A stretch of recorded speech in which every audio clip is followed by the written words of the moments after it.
Good evening. The provincial government has now approved an emergency order which will see school board employees voluntarily redeploy to hospitals, long-term care homes, retirement homes, and women's shelters during the COVID-19 pandemic.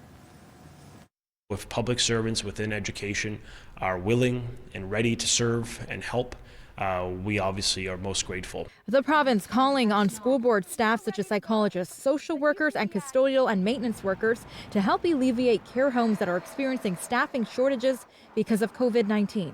Professionals that do this every day, but who may want to go and deploy themselves and to help at a time when we need people to be courageous and brave.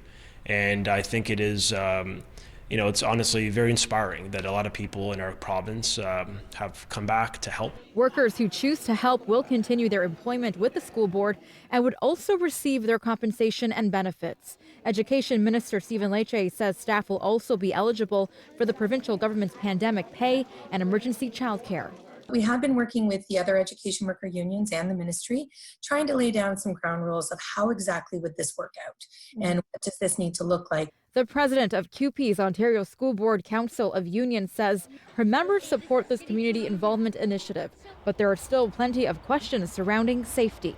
Let's recognize what we're doing. We're asking members of the education system to selflessly volunteer to go into areas that could possibly be COVID positive.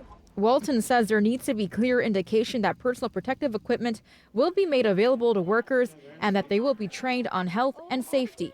We have worked closely with the Ontario Council of Hospital Unions and our other sector reps to be negotiating what does this look like and what should we be putting in place to ensure A, their members are kept safe and employed, and then how can we go in and support them.